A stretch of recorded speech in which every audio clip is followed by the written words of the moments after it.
নমস্কার বন্ধুরা। আজ হঠাৎ ছেলে বায়না করে উঠল, মা একটু কাবাব করে দাও না, খুব খেতে ইচ্ছা হচ্ছে বিকালে। তো কী আর করবো, অগত্যা ভিজে 4 পিসের মতোই একটু ছিল চিকেন।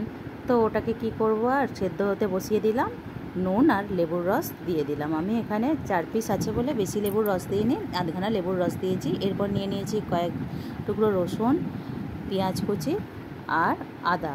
তো আদা রসুনটাকে আমি থেতো করে নেব, আর আমি পেঁয়াজটা একটু নুন মাখিয়ে নিয়েছি। তারপরে আমি বেসনটাকে শুকনো কলায় নেড়ে নেব, বেশ কিছুক্ষণ নাড়ব। যখন ভাজা গন্ধটা একটা উঠে আসবে আর বেসনের কালারটাও চেঞ্জ হয়ে যাবে, তখন নামিয়ে রেখে দেব। এরপর আমি মিক্সিতে ওই মাংসগুলোকে ছাড়িয়ে নিয়েছি আর 3টে কাঁচা লঙ্কা দিয়েছি, দিয়ে গ্রাইন্ড করে নিয়েছি। ঠিক এরকম টাইট একটা পেস্ট হবে। তো এরপর আমি ওতে দিয়ে দিয়েছি একটু আলু সেদ্ধ, আর দিয়েছি কুচানো পেঁয়াজটাকে, যেটাই নুন মাখিয়ে রেখেছিলাম সেটা রস নিগড়ে দিয়েছি।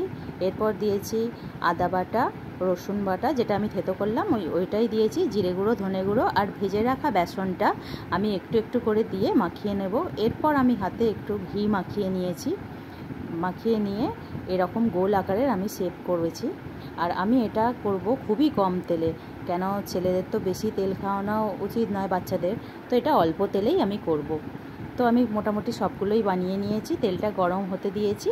এরপর একটা একটা করে আমি সব কাবাবগুলো ছেড়ে দেব, দিয়ে আর আমি ঢাকা দিয়ে দেব। 5 মিনিট পরে আমি ঢাকনাটা খুলে এরকম ঠিক লাল লাল হবে।